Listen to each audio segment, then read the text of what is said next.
2 दिन बाद मेरी शादी की तारीख थी।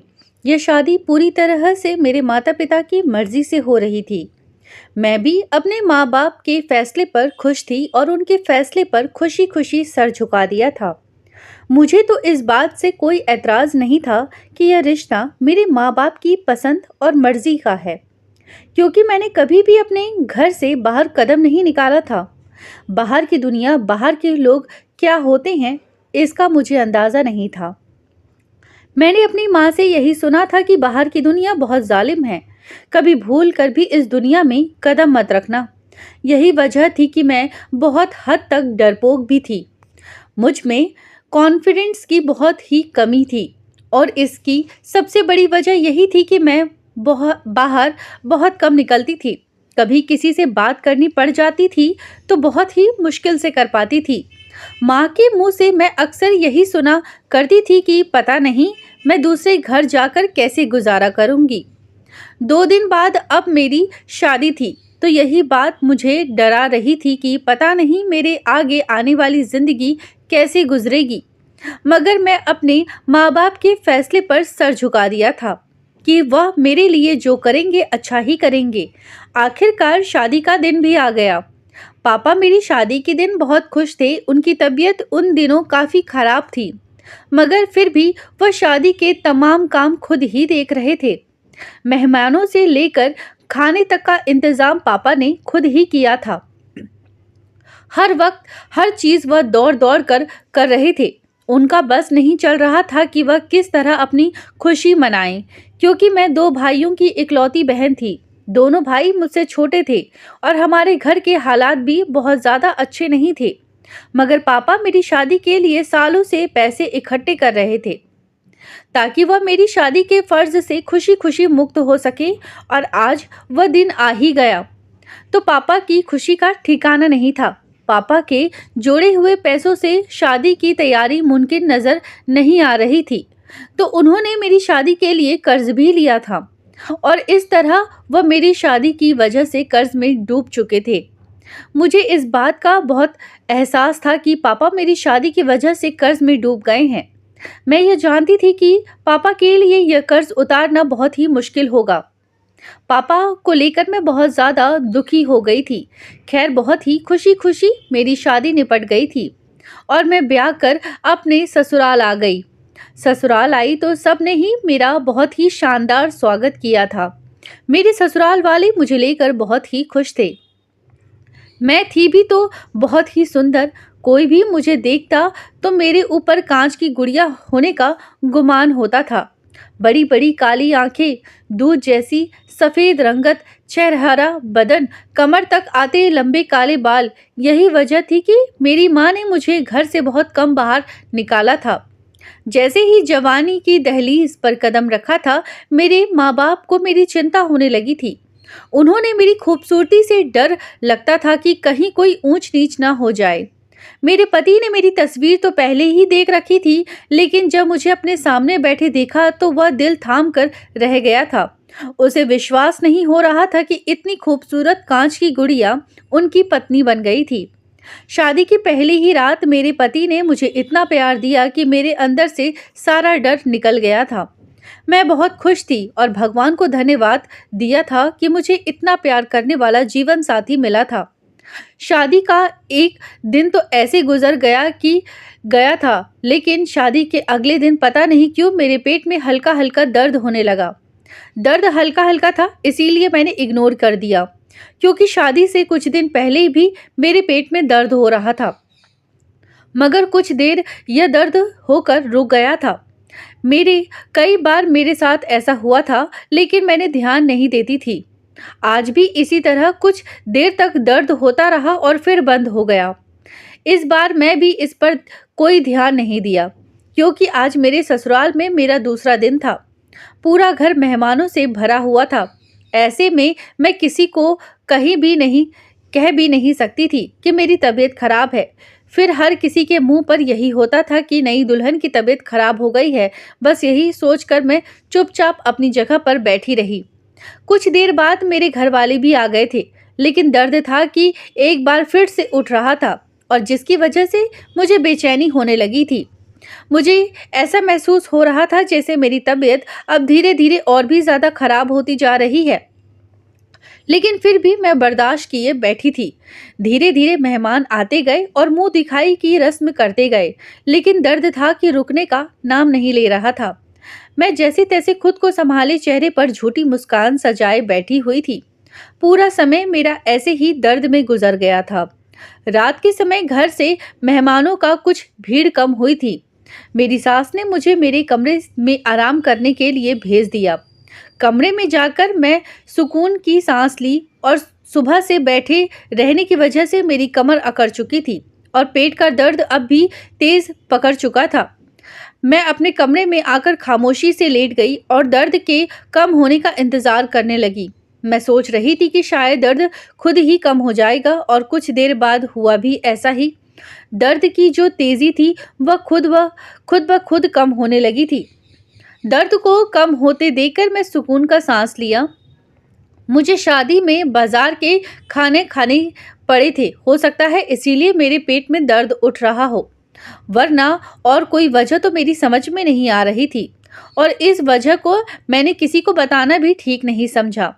सब यही सोचते शायद ज़्यादा खाने की वजह से मेरे पेट में दर्द है। मैंने रात का खाना भी नहीं खाया था। दर्द बहुत हद तक कम हो चुका था, बल्कि उन्हें कहना चाहिए कि बिल्कुल ही खत्म हो चुका था। दिन भर की थकी हुई थी और दर्द से परेशान रही थी। बेड पर लेटते ही मुझे नींद आ गई थी। मेरा पति राहुल कमरे में कब आया मुझे कुछ नहीं पता, लेकिन उन्होंने मुझे डिस्टर्ब करना सही नहीं समझा और वह भी मेरे करीब होकर लेट गया था। अगले दिन भी मेहमानों का आना जाना लगा रहा था, लेकिन भगवान की कृपा थी कि आज मुझे दर्द बिल्कुल भी नहीं हो रहा था। मैंने भी यही समझा कि शायद मुझे बाजार के खाने की वजह से ही दर्द हुआ हो। आज शादी का तीसरा दिन था। शादी के हंगामे में सब थक चुके थे। घर में सभी लोग शादी की थकान उतार रहे थे। सभी लोग देर से सोकर उठ रहे थे। मैं नई दुल्हन थी, इसीलिए मुझे किसी ने उठाना ठीक नहीं समझा था। 12 बजे के करीब ही मेरी आंख खुली तो मेरी नंद मेरे लिए नाश्ता लेकर आई थी। नाश्ता करके मैं कमरे से बाहर आ गई और घर वालों के साथ बैठ गई। तभी मुझे अपनी तबीयत तो फिर ढीली ढीली मालूम होने लगी, मगर मैंने उससे अपना वहम समझकर झटक दिया और सबके साथ हंस बोलकर समय गुजारने लगी। जाहिर है शादी का घर था, कुछ न कुछ मेहमान तो अभी मौजूद थे। राहुल के दूसरे शहर से आई बुआ भी अब तक घर में ही मौजूद थी। वह मुझे ऊपर से नीचे तक घूर घूर कर देख रही थी। उनके घूरने की वजह से मैं बहुत ज़्यादा नर्वस हो रही थी, क्योंकि जिस तरह से वह मुझे घूर रही थी, अच्छे से अच्छा इंसान भी ऐसे देखने से नर्वस हो जाता। यही वजह थी कि वहाँ बैठकर मुझे और भी ज़्यादा बेचैनी महसूस हो रही थी। मैं तो वहाँ से उठकर अपने कमरे में आ गई, क्योंकि अब मुझे वहाँ बैठना मुश्किल हो रहा था। पेट का दर्द फिर से बढ़ने लगा था। ऊपर से बुआ की नज़रें मेरे शरीर के आर पार होती महसूस हो रही थी। कमरे में आकर मैं थोड़ा सुकून का सांस लिया। दोपहर हो चुकी थी, तो मैं कुछ देर सोने के इरादे से बिस्तर पर लेट गई और यही सोचा इस तरह मेरे दर्द को कुछ आराम मिलेगा। जाने कब सोचते सोचते मेरी आंख लग गई, मुझे कुछ पता नहीं चला। शाम में मेरी आंख खुली। कुछ देर तक ऐसा ही बिस्तर पर लेटी रही। उठने का बिल्कुल भी मन नहीं कर रहा था, मगर मैं अभी नई नई दुल्हन थी। मुझे हर कदम सोच समझकर उठाना था। माँ के घर में तो जब मर्जी चाहती तो सो जाती। जब हाथ मुंह धोकर कमरे में आई तो अचानक मुझे अपने पेट में दोबारा से दर्द महसूस हुआ। मैंने उसे इग्नोर कर दिया और भगवान से प्रार्थना करने लगी कि भगवान मेरे पेट का दर्द कम हो जाए, मगर इस बार दर्द कम होने की बजाय और भी ज़्यादा बढ़ता चला जा रहा था। पेट में होते दर्द ने तेज़ी पकड़ ली थी। मेरी हालत खराब होती जा रही थी। मेरे अंदर अब इतनी भी हिम्मत नहीं थी कि किसी को आवाज़ लगाकर बताती कि मेरे पेट में दर्द हो रहा है। राहुल भी उस समय घर पर मौजूद नहीं था। काफ़ी देर मुझे इसी तरह दर्द की तेज़ी से तड़पते गुजर गई थी। काफ़ी देर बाद राहुल घर पर आया तो उसने मेरी खराब हालत देखकर मुझे मेरी तबीयत के बारे में पूछा, क्योंकि मेरा चेहरा पूरी तरह से पीला पड़ चुका था।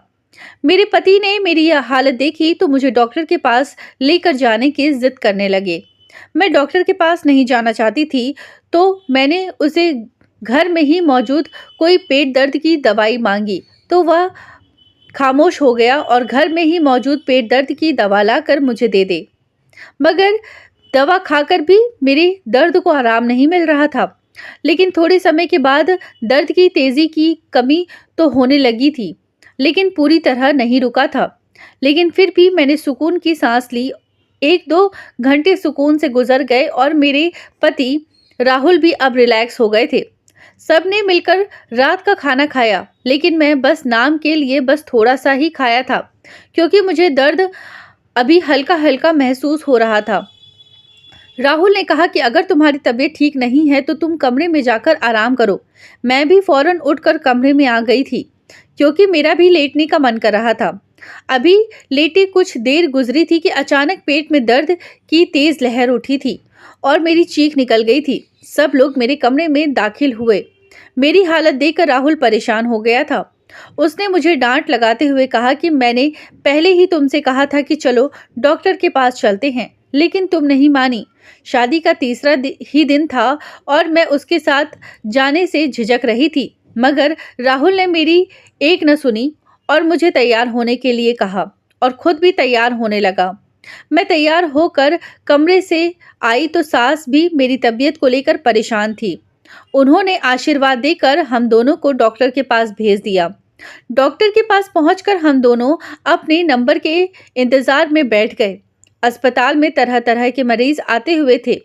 किसी को अस्पताल में आकर खुशी हो रही थी, तो कोई अपने प्यारों के लिए भगवान से प्रार्थनाएं कर रहा था। मेरे पेट में अब इतनी तेज दर्द था कि मुझे बैठा भी नहीं जा रहा था। दर्द की शिद्दत से मैं टहलने लगी थी।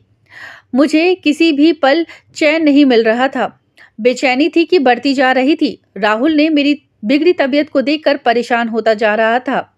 जब मेरी तबीयत ज़्यादा ही बिगड़ी तो मेरी बारी का इंतज़ार किए बगैर डॉक्टर के पास पहुंच गया और उनसे बात की।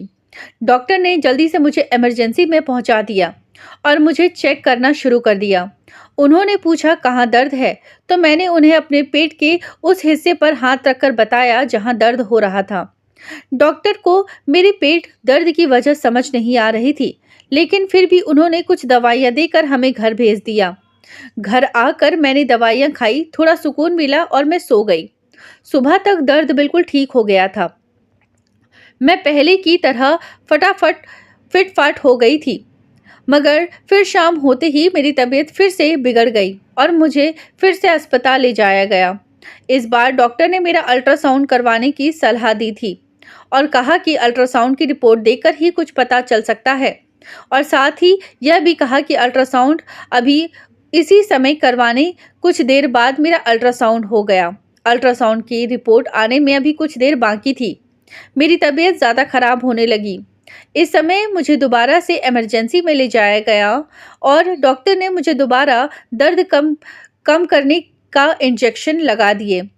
कुछ देर बाद अल्ट्रासाउंड की रिपोर्ट आई तो डॉक्टर अल्ट्रासाउंड की रिपोर्ट लेकर मेरे साथ खड़ी थी। साथ ही राहुल भी बैठा हुआ था। मैं अस्पताल के बेड पर लेटी हुई थी। अल्ट्रासाउंड की रिपोर्ट देखते ही डॉक्टर के माथे पर बल पड़ गए थे। वह काफ़ी देर तक रिपोर्ट देखते रहे, मगर मुंह से कुछ न बोले। आखिरकार राहुल ने ही डॉक्टर को पूछा कि रिपोर्ट्स में क्या है, तो डॉक्टर ने जो कुछ कहा वह सुनकर तो मेरे होश उड़ गए और राहुल भी फटी फटी आंखों से डॉक्टर की तरफ देखने लगा। मुझे अपने कानों पर विश्वास नहीं हो रहा था कि डॉक्टर क्या बोल रही है। एक पल के लिए तो मुझे कुछ समझ ही नहीं आ सका कि डॉक्टर ने आखिर यह क्या कह दिया है। और जब थोड़ी देर बाद डॉक्टर की कही हुई बात मेरे समझ आई तो मेरे पैरों तले से ज़मीन ही निकल गई थी। मेरी हालत ऐसी हो गई कि जैसे काटो तो शरीर में खून नहीं। राहुल तो पहले डॉक्टर को फटी फटी आंखों से देखता रहा। उसके बाद उसने ऐसी नज़रों से मेरी तरफ देखा कि मेरा बस नहीं चल रहा था कि ज़मीन फटे और मैं उसमें समा जाऊं। राहुल की आंखों में मेरे लिए साफ साफ अविश्वास दिखाई दे रहा था। वह मुझे ऐसे देख रहा था जैसे मैं कोई चोर हूँ, और मैं बस इस समय सिचुएशन को समझने की कोशिश कर रही थी कि आखिर डॉक्टर की बात के जवाब में क्या बोलूँ। या अपने पति राहुल को क्या जवाब दूं? मेरा दिमाग तो जैसे सुन्न हो गया था। मेरी दुनिया एक ही पल में घूम कर रह गई थी। डॉक्टर ने कहा कि कुछ महीने पहले तुमने अपनी प्रेगनेंसी गिरवाई थी, इसीलिए तुम्हारे पेट में दर्द हो रहा है। मेरी शादी को अभी सिर्फ 3 दिन हुए थे, ऐसा कैसे मुमकिन हो सकता था? राहुल ने डॉक्टर से कहा कि अभी हमारी शादी को सिर्फ 3 दिन ही गुजरे हैं। तो डॉक्टर हैरान हो गई और मुझे नफरत भरी नजरों से देखने लगी, जैसे मैं कितना बड़ा पाप कर दिया हो। डॉक्टर ने कहा कि इस बारे में तो आप अपनी पत्नी से ही पूछे, न जाने कहां कहां गुल खिलाकर आई है। डॉक्टर के मुंह से अपने लिए यह शब्द सुनकर पूरा कमरा घूमता हुआ महसूस हुआ था। राहुल मुझे खून भरी नजरों से घर घूर रहा था और मैं मुजरिम ना होते हुए भी उनके सामने सर झुकाए बैठी थी। वार्ड में मौजूद और नर्सें भी मेरी तरफ देख देख कर एक दूसरे के कानों में खुसुर फुसुर कर रही थी और डॉक्टर मेरी तरफ नफरत भरी नजरों से देख रही थी। राहुल काफी देर तक खामोश बैठा जमीन को घूरता रहा। मैं अपनी सफाई में एक शब्द भी नहीं बोल पा रही थी। डॉक्टर ने मुझे कुछ बोलने के लिए छोड़ा ही कब था। उसने तो सीधे मेरे दामन को ही दागदार कर दिया था। मैं बस शौक की कैफियत में बैठी थी। मुजरिम ना होते हुए भी मैं अपने पति से नजर नहीं मिला पा रही थी। मुझे विश्वास नहीं आ रहा था कि मैं आखिर अपनी बेगुनाही का विश्वास कैसे दिलाऊं। मुझे इस समय अपनी माँ की बातें याद आने लगी, जब वह मेरी कम बोलने की आदत से परेशान हो जाया करती थी। वह यह भी जानती थी कि मुझ में कॉन्फिडेंस की बहुत कमी है। मुझे अपने लिए कुछ बोलना ही नहीं आता और आज जब इतना खास मौका था, मेरे कैरेक्टर पर बात हो रही थी, कीचड़ उछाला जा रहा था, तो मेरे होंठ सिल चुके थे। मेरा दिमाग जैसे बिल्कुल ही सुन्न हो चुका था। आज मुझे अपनी माँ की कमी का एहसास हुआ कि मैं अपने लिए बोलना कभी क्यों नहीं सीखा। कुछ देर बाद एक नर्स ने आकर मुझे ड्रॉप लगा दी ताकि मेरे पेट का दर्द रुक सके। वह ड्रॉप लगाकर लगभग 2 घंटे में खत्म हो गई। यह 2 घंटे मैं सूली पर गुजरी थी। सामने राहुल जमीन पर नजरें गाड़े बैठा हुआ था और मैं अब तक डॉक्टर की इस बात पर हैरान थी कि मैं कभी प्रेग्नेंट ही नहीं थी। फिर भला डॉक्टर इतनी बड़ी बात कैसे कह सकती है। ड्रॉप खत्म हुई तो राहुल मुझे लेकर घर आ गया था। मैं लड़खड़ा रही थी। मेरे पांव जैसे मन भर के हो रहे थे। मुझे अपने पति की लाल आंखें और माथे के बल देखकर खौफ महसूस हो रहा था। प्रेग्नेंट होना तो बहुत दूर की बात थी, मुझे तो मेरे पति के अलावा कभी किसी ने हाथ भी नहीं लगाया था। मैं बिल्कुल पवित्र थी, तो भला डॉक्टर यह बात कैसे कह सकते थे। सोच सोच कर मेरे सर में दर्द होने लगा था। राहुल मुझे घसीटते हुए घर लेकर आया था। मैं अपने कमरे में चली गई थी और राहुल सीधा अपनी माँ के कमरे में चला गया। उसने मुझे इस बारे में एक शब्द भी नहीं पूछा था। शायद वह डॉक्टर की बात पर विश्वास ले आया था। मुझे एक बार भी अपनी सफाई का मौका नहीं दिया था। मैं अपने कमरे में बैठी इसी बात पर सोच सोच कर परेशान हो रही थी कि न जाने अब आगे क्या होगा। इसी उलझन में बैठी आंसू बहा रही थी कि तभी कमरे का दरवाज़ा खुला और राहुल के साथ उनकी माँ भी कमरे में दाखिल हुई। और कमरे में आते ही राहुल की माँ ने मुझे कोसना शुरू कर दिया कि कैसी चरित्रहीन बहू उनके पाले पड़ गई है। उन्होंने मेरे सामने ही मेरी माँ और पापा को फ़ोन मिलाया और उन्हें न जाने कितनी बातें सुनाई और साथ ही यह भी कहा कि आकर अपनी बेटी को ले जाओ। वह ऐसी आवारा और चरित्रहीन बहू को अपने घर में नहीं रख सकते। इस मामले में राहुल बिल्कुल खामोश खड़ा था। वह बस खामोशी से अपनी माँ और मेरी माँ और पापा से बातें करते हुए सुन रहे थे। मेरी आत्मा जैसे अंदर ही अंदर चीख रही थी कि मैं अपनी सफाई में कुछ बोलना चाहती थी, लेकिन मेरे मुंह से कुछ भी नहीं निकल रहा था। हाँ, मेरी आंखों से आंसू बह रहे थे। मुझे किसी ने एक शब्द भी नहीं पूछा और सीधा अपना फैसला सुना दिया था। लेकिन इस समय मुझे अपनी बिल्कुल परवाह नहीं थी। सबसे ज़्यादा परवाह मुझे अपने माँ बाप की थी कि यह सब सुनकर उनके दिल पर क्या गुजर रही होगी। मैं जानती थी कि मेरे पापा ने मेरी शादी कितनी मुश्किलों से की है, कितनी जगह से उन्होंने कर्ज लिया था। कर्ज उतारना तो दूर की बात, अभी तो उन्हें इस बात की जानकारी नहीं थी कि आखिर कितना कर्ज हो चुका है। शादी के तीसरे दिन ही तमाशा हो गया था। मेरी सास लगातार मुझे बातें सुना रही थी और न जाने कौन कौन से घटिया शब्द मेरे लिए इस्तेमाल कर रही थी। राहुल की आंखों में तो खून उतर आया था। वह मुझे नफरत और गुस्से भरी निगाहों से घूर रहा था। वह तो मुझे तलाक देने के लिए तैयार बैठा था। बस मेरे मम्मी पापा का इंतजार कर रहा था। मैं डरी सहमी सी एक कोने में मुजरिम बनकर खड़ी थी। मेरी सास तो इस बात का भगवान को धन्यवाद कर रही थी कि जल्द ही उन्हें उन लोगों को के सामने मेरी सच्चाई खुलकर आ गई है और उन लोगों की मुझसे जान छूट गई। कुछ देर बाद मेरे मम्मी और पापा बदहवासी की हालत में मेरे ससुराल पहुंच गए थे। हम सब लोग उस समय हॉल में मौजूद थे। हर तरफ मुझ पर ताने पड़ रहे थे। वहां पर मौजूद हर आदमी मुझे चुभती हुई और नफरत भरी निगाहों से घूर रहा था। मैं बस यह कोने में सिकुड़ी समेटी खड़ी रोई जा रही थी। बस रोने से मतलब था। इसके अलावा मुझे कुछ भी नहीं समझ आ रहा था कि क्या करूं। राहुल की भी बुआ भी मुझे बदचलन और चरित्रहीन जैसे शब्दों से नवाज रही थी और मेरी सास को कह रही थी कि उन्होंने लाख मना किया था कि अनजान लोगों में शादी मत करो, मगर तुमने मेरी एक बात नहीं सुनी थी और अपने बेटी की शादी अनजान लोगों में कर दी। राहुल की बुआ इस शादी के खिलाफ थी क्योंकि वह राहुल की शादी अपनी मर्जी से करवाना चाहती थी। लेकिन मेरी सास जिद पर अड़ी थी कि मैं राहुल की शादी अपनी पसंद से करूंगी। इसी वजह से दोनों नंद भवन में तनी हुई थी और अब तो राहुल की बुआ को मौका मिल गया कि मेरी सास गलत थी। जैसे ही मेरे मम्मी पापा ने हॉल में कदम रखा, मैं भागकर उनके पास चली गई और उनके गले से लगकर रोने लगी। मम्मी मुझे खामोश करवाने लगी, मगर मेरे रोने में और भी ज़्यादा तेज़ी आ गई थी। इतने घंटे तक मुझ पर जो कयामत बीत रही थी, अब वो आंसुओं की सूरत में बाहर आने लगी थी। मेरे मम्मी पापा को मेरी सास ने अपने सामने बैठकर न जाने कितनी बातें सुनाई थी कि आपने क्यों अपनी बदचलन बेटी को उनके माथे ठोक दिया। मेरी माँ मेरे चरित्र की कस्में खा रही थी और पापा का जैसे सर झुक गया था। उस पल मेरे लिए पापा मुझे और भी ज़्यादा कमज़ोर और बूढ़े नज़र आने लगे। मेरी मम्मी, मेरी सास और मेरे पति को यही विश्वास दिला रही थी कि ज़रूर कोई गलतफहमी हुई है। उनकी बेटी ऐसी बिल्कुल भी नहीं है। मगर वह लोग कोई भी बात, कोई भी सफाई सुनने को तैयार नहीं थे। बस यही रट थी कि अपनी बेटी को यहाँ से ले जाओ। अब वह लोग एक पल के लिए भी मुझे घर में बर्दाश्त नहीं करना चाहते थे। राहुल का भी गुस्से से बुरा हाल था। उन्होंने मेरा हाथ पकड़कर मेरे मम्मी पापा के हाथ में दे दिया और कहा कि आप इसे लेकर चले जाएं। मैं इसे अब अपने घर में बर्दाश्त नहीं कर सकता।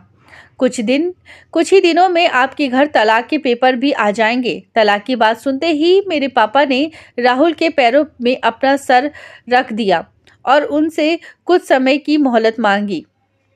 राहुल को मेरे पापा की हालत पर कुछ दया आ गई और कुछ दिनों के लिए राजी हो गया। कहने लगा कि मैं आपको और आपकी बेटी को थोड़ा समय देता हूँ। अगर आप लोग अपनी बेटी की बेगुनाही साबित नहीं कर सके तो मैं इसे अपने साथ नहीं रखूँगा और मैं इस तलाक देकर आपके घर भेज दूँगा। मेरे और मेरे मम्मी पापा के लिए यह थोड़ा सा समय भी बहुत था। इतने समय में मैं अपने बेगुनाही का साबित कर सकती थी। मेरे मम्मी पापा मुझे लेकर घर आ गए। मेरे घर में अलग ही कोहराम मचा हुआ था। अभी शादी का तीसरा ही दिन था और मेरे पति की ज़बान पर तलाक की देने की बातें थी। ऊपर से मेरे चरित्र पर भी कीचड़ उछाला जा रहा था। मुझे कुछ भी समझ नहीं आ रहा था कि आगे क्या होगा। मेरे भाइयों ने डॉक्टर की कही हुई बात सुनी तो वह भी गुस्से से पागल हो गए थे और मुझे मारने के लिए बढ़े कहने लगे थे कि तुमने सारे ज़माने में हमारी नाक कटवा दी, हमें कहीं भी मुंह दिखाने के लिए लायक नहीं छोड़ा। लेकिन मैं तो बस रोई जा रही थी। मैं जब अपने पति और सास को सफाई नहीं दी तो अपने भाइयों को क्या सफाई देती। मेरे मुंह से तो एक शब्द भी नहीं निकल रहा था। मम्मी और पापा ने बीच में आकर मेरे भाइयों के हाथ रोक लिए थे। देखते ही देखते यह खबर पूरे खानदान में फैल गई कि मैं शादी से पहले ही प्रेग्नेंट हो चुकी थी। यह खबर सुनते ही सब लोगों ने अपने दांतों तले उंगलियां दबा ली थी। मम्मी पापा रात सर कर जोड़कर अपने कमरे में बैठे मेरे आने वाले फ्यूचर के बारे में बातें कर रहे थे और मैं अपने आने वाले कल के बारे में सोच-सोच कर परेशान हो रही थी। पूरी रात जागते हुए आँखों में ही कट गई थी। मुझे एक पल के लिए भी चैन नहीं मिल रहा था। सुबह जब मैं अपने कमरे से बाहर आई तो मम्मी-पापा तैयार बैठे थे। मुझे देखकर मम्मी ने कहा कि तुम भी तैयार हो जाओ। मैंने मम्मी-पापा से कोई सवाल नहीं किया और दोबारा अपने कमरे में जाकर तैयार हो गई। अपना हुलिया ठीक करके जब मैं बाहर आई तो मम्मी ने मुझे बताया कि वह मुझे लेकर दोबारा उसी डॉक्टर के पास जा रहे हैं, ताकि मेरा दोबारा से चेकअप करवाया जाए। क्योंकि मेरे मम्मी-पापा को बिल्कुल विश्वास नहीं हो रहा था कि ऐसा भी हो सकता है। मेरे मम्मी-पापा को मेरे ऊपर अटूट विश्वास था, क्योंकि मेरी पूरी ज़िंदगी उनके सामने ही तो गुज़री थी। मम्मी-पापा मेरे चरित्र से अच्छी तरह जानकारी थे। वह चाहकर भी मेरे ऊपर शक नहीं कर सकते थे। रात भर बैठकर दोनों ने यही सोचा था कि इस डॉक्टर को मुझे दोबारा दिखाया जाए, ताकि हकीकत खुलकर सामने आ जाए। हम लोग दोबारा हॉस्पिटल पहुंच चुके थे। मेरे पति को भी पापा ने फ़ोन करके हॉस्पिटल ही बुला लिया था। राहुल आना नहीं चाहता था, मगर पापा ने ज़्यादा ही ज़ोर दिया तो वह खामोशी से आ गया। अस्पताल में जब मेरा राहुल से सामना हुआ तो उसने मेरी तरफ देखना भी गवारा नहीं किया। मैं अपने आंसू पीकर रह गई। जब हमारा नंबर आया तो मैं मम्मी के साथ डॉक्टर के पास गई। डॉक्टर मुझे देखते ही पहचान चुकी थी, मगर जब मेरी माँ ने उन्हें विश्वास दिलाया कि ऐसा हो ही नहीं सकता कि मेरी बेटी शादी से पहले प्रेग्नेंट हो गई हो, मैं भी डॉक्टर को बहुत विश्वास दिलाया कि मैं बिल्कुल पवित्र हूँ। प्रेग्नेंट होना तो दूर की बात थी, तो डॉक्टर भी कुछ सोच में पड़ गई और उसने दोबारा ही से मेरा अल्ट्रासाउंड लिख कर दे दिया। मैं मम्मी के साथ दोबारा अल्ट्रासाउंड रूम में पहुंच गई थी। अल्ट्रासाउंड करवा के फ्री हुई तो डॉक्टर ने कुछ देर बाद रिपोर्ट मिलने को कहा। यह समय मैं जैसे सूली पर गुजारा था। अगर आज भी अल्ट्रासाउंड की रिपोर्ट में ऐसा ही कुछ आता है तो मेरा घर तबाह और बर्बाद होने से कोई नहीं बचा सकता था। यही वजह थी कि मेरा दिल भगवान से रो रो कर प्रार्थना कर रहा था कि अल्ट्रासाउंड की रिपोर्ट बिल्कुल ठीक हो और जो सच है वही सबके सामने आए, वरना मेरा घर तो बर्बाद हो जाता, साथ ही साथ मेरी जग हंसाई भी होती। मैं समाज में बदनाम होकर रह जाती। यही बदनामी का दाग था जो जिंदगी भर मेरे दामन से नहीं छोड़ सकता था। कुछ न करके भी मैं सबकी नज़रों में मुजरिम बनी हुई थी और उस समय कोई नहीं समझ सकता था मेरे दर्द को। अपनी आंखों में अपने लिए अविश्वास देखा था, जिसकी वजह से मेरा दिल खून के आंसू रो रहा था। कुछ देर बाद अल्ट्रासाउंड की रिपोर्ट आ गई और रिपोर्ट लेकर मैं डॉक्टर के पास गई। इस बार मेरे साथ मेरी माँ भी थी। मेरे पापा और मेरे पति बाहर ही मौजूद थे। कुछ देर बाद मेरी साथ फिर अस्पताल पहुंची थी। उनकी ज़ुबान पर तो यही था कि अब कौन से डॉक्टर को दिखाना बाकी रह गया है।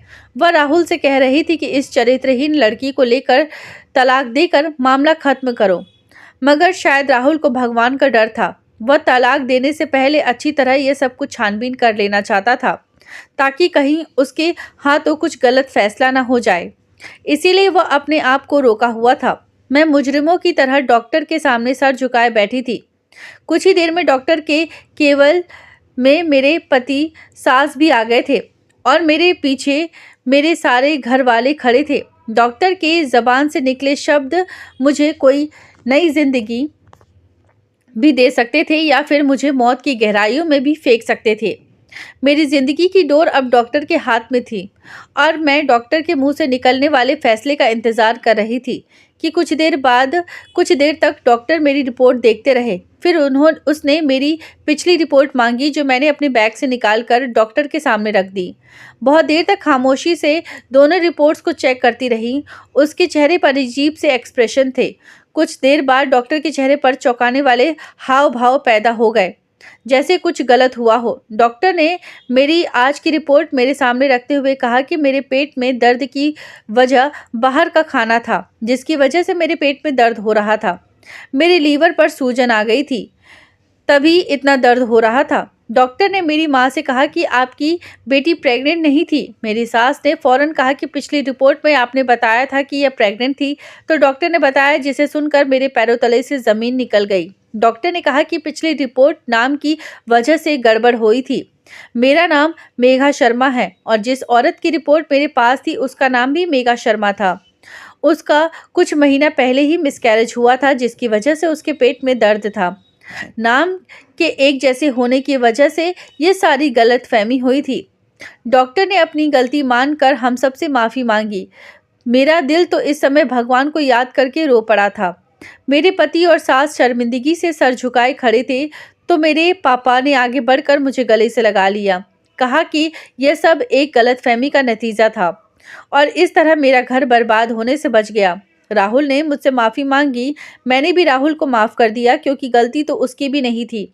उस समय हालात ही कुछ ऐसे थे, जो भी सुनता उनके दिमाग में गलत ख्याल ही आते। मेरी सास ने भी मुझसे माफ़ी मांगी। मैंने अपनी सास को भी माफ़ कर दिया। आज मैं अपने घर में बहुत ही खुशहाल ज़िंदगी जी रही हूँ। दोस्तों, आपको हमारी कहानी कैसी लगी है, कृपया कमेंट में हमें ज़रूर बताएं और चैनल पर नए आए हैं तो हमारे चैनल कहानी वो अनकही को सब्सक्राइब करना ना भूलें। धन्यवाद।